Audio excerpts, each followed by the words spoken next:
Olá, pessoal, sejam bem-vindos a mais uma aula de Cálculo 1. Aqui é a professora Fabiana, esta é a nossa aula 4 e nós vamos falar sobre o Teorema do Confronto e os limites fundamentais.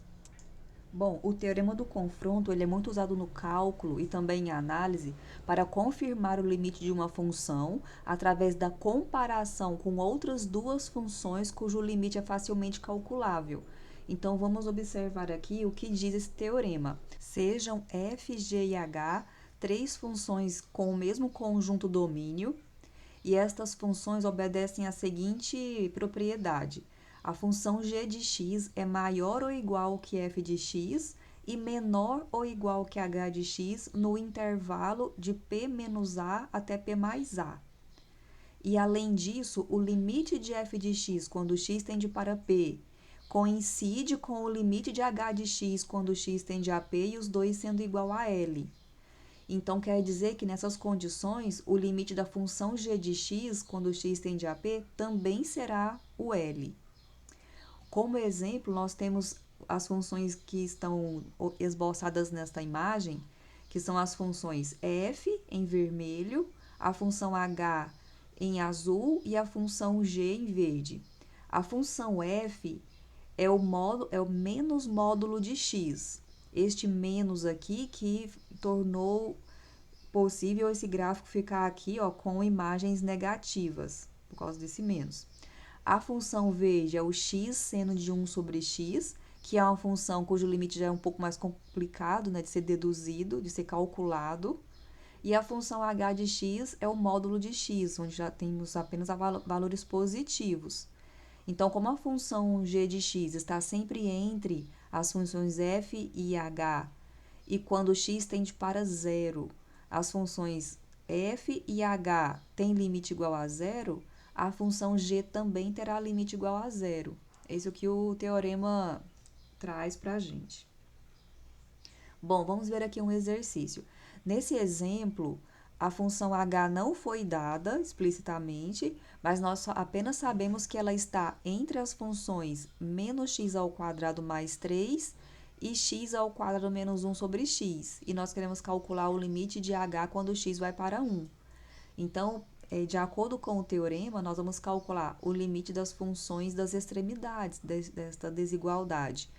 Então, nós vamos ter aqui, ó, o limite da função x ao quadrado mais 3 e o limite dessa função x ao quadrado menos 1 dividido por x menos 1. Os gráficos estão aqui esboçados. A função x ao quadrado menos 1 sobre x mais 1, quando a gente fatorar esta função, nós vamos ter apenas uma reta. E esta função aqui da esquerda é uma parábola. Vejam só aqui o cálculo do limite. Primeiramente, né, a função x ao quadrado mais 3, quando x vai para 1, nós não temos indeterminação. Quando a gente substituir o x igual a 1, a gente já vai encontrar o 2. Já a função g, quando você substitui x igual a 1, nós vamos ter indeterminação. Vai ficar 1 ao quadrado é 1, menos 1 dá 0. E o denominador também. Então, aqui no numerador, você vai aplicar o produto notável, que é aquele do tipo a ao quadrado menos b ao quadrado, que é igual a mais b vezes a menos b. Então, nós aplicamos, ó, e encontramos esta fatoração, e foi possível, então, cancelar esse parêntese com o denominador. Então, ficou apenas x mais 1, e o cálculo do limite é 2. Então, ó, tanto a função da esquerda como a da direita, que satisfaz essa desigualdade aqui, tendem para 2. G tende para 2 e f tende para 2. Então, consequentemente, a função h, ó, vai tender para 2 também, como garante o teorema. Bom, mudando de assunto, vamos falar agora sobre os limites fundamentais. Então, existem alguns limites cujos cálculos não se encaixam nas técnicas que nós vimos até agora. Esses limites eles são chamados de limites clássicos ou limites fundamentais. Nós vamos destacar 3 deles. O primeiro deles é o limite do seno de x sobre x quando x vai para 0, que isso dá igual a 1. O segundo deles é o cosseno de x menos 1 sobre x quando x vai para 0, sendo igual a 0. E o terceiro deles é o limite de 1 mais 1 sobre x, tudo elevado a x, quando x vai para infinito, que é igual ao número e. Vamos utilizar esses resultados para calcular esses 4 limites. Então, nós temos aqui o primeiro limite, que é o limite de seno de 2x sobre x, quando x vai para zero. Nós estamos tendo como objetivo chegar nos limites fundamentais durante a nossa resolução. O primeiro que nós vamos usar é o limite de seno de x sobre x quando x vai para zero, que é igual a 1. Observem que a função dada, o argumento da função é 2x e o denominador é x. Nós vamos fazer uma adaptação através de uma mudança de variáveis.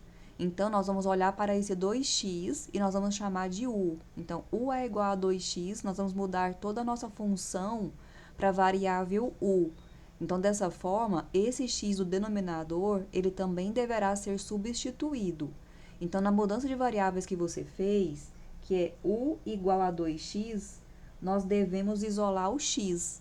Então, isolando o x, você vai encontrar que x é u sobre 2.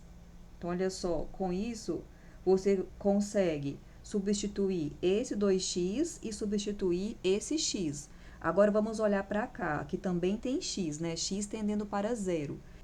Nós devemos trocar esse limite para um limite com u. Então, quando x vai para zero, a variável u vai para que valor? Então, aqui nesta parte onde nós temos uma expressão para u, observe aqui, ó, quando x vai para zero, o u vai para 2 vezes zero. Então, quer dizer que u vai para zero também.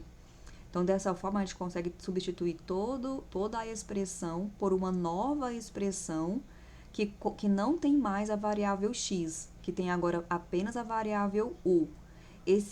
Esta expressão que nós temos aqui, já dá para perceber que vai aparecer o limite fundamental.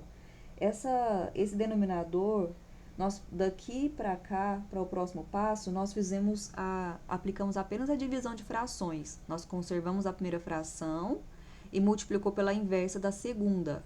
O denominador é u sobre 2, então o inverso é 2 sobre u. Esse u que está aqui no denominador, aqui nós teríamos o seguinte, ó, 2 seno de u sobre u. Esse 2 aqui, nós colocamos aqui fora, multiplicando o resultado do limite, e ficou apenas seno de u sobre u.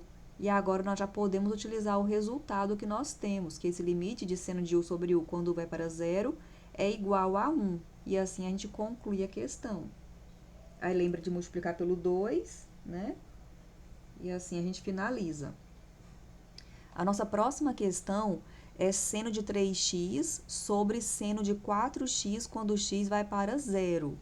Nesse caso, da mesma forma que o primeiro caso, nós queremos utilizar o resultado do teorema, que é seno de x sobre x quando x vai para zero ser igual a 1. Aqui, você pode observar que nós temos seno do 3x e o seno de 4x. Então, nós vamos adaptar esse teorema, de acordo com a letra A, nós vamos ter que escrever seno de 3x sobre 3x. E nós vamos ter que escrever seno de 4x sobre 4x. Então, olha só o que nós fizemos aqui. Aqui onde apareceu seno de 3x, nós multiplicamos e dividimos por 3x, para que apareça a expressão seno de 3x dividido por 3x. Aqui embaixo, nós fizemos a mesma coisa, ó. Nós acrescentamos 4x sobre 4x, que é igual a 1, né? Para que surgisse aqui embaixo a expressão seno de 4x sobre 4x. Aí, dessa forma, a gente colocou no numerador, colocamos esse 3x aqui à parte e agrupamos o seno do 3x sobre 3x aqui no parêntese, ó. No denominador, nós deixamos 4x à parte e agrupamos seno de 4x sobre 4x. Agora, nós vamos escrever o seguinte: esse x aqui do numerador com esse do denominador dá para simplificar. Para ficar mais claro para vocês, eu posso até reescrever aqui mais uma etapa para vocês olharem, ó. 3x sobre 4x que multiplica seno de 3x sobre 3x dividido por seno de 4x sobre 4x. Aí eu simplifico esse x com esse x, vai ficar esse 3 sobre 4. E esse limite aqui, que é da fração, lembra que ele pode ser colocado tanto no numerador, colocado no numerador e no denominador.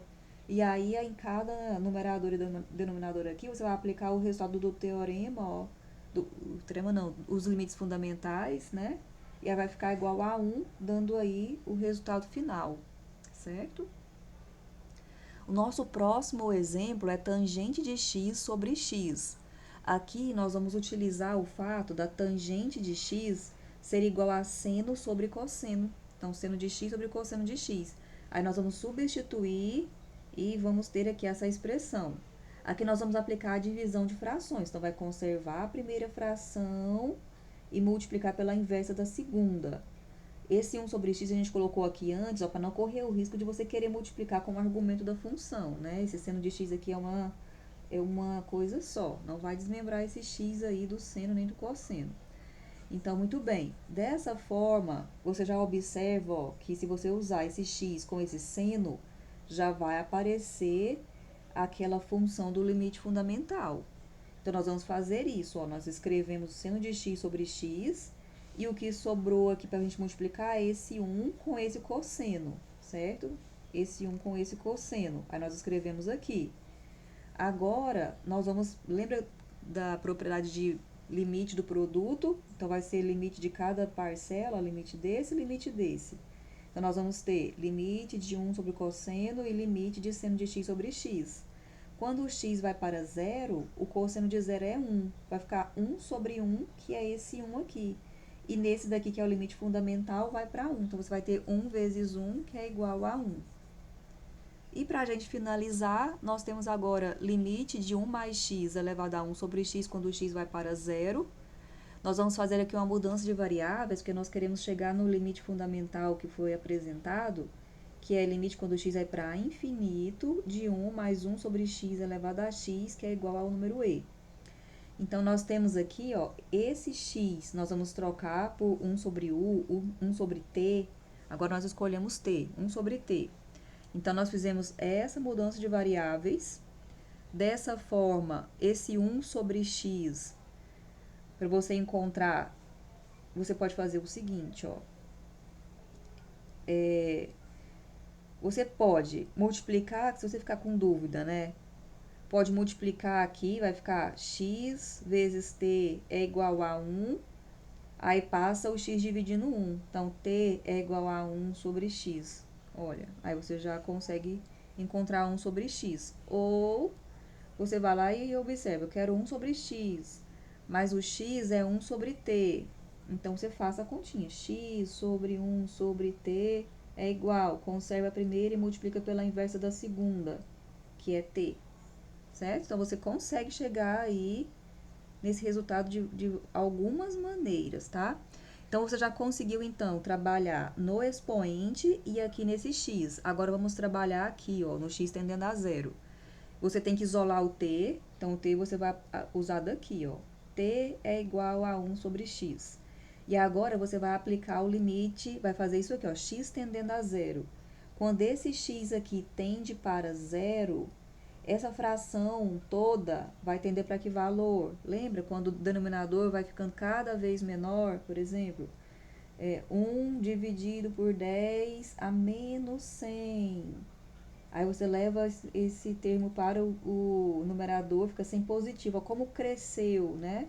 Como cresceu, ou seja, toda vez que o denominador diminui, o resultado do 1 sobre esse número pequeno cresce bastante, ou seja, vai para mais infinito.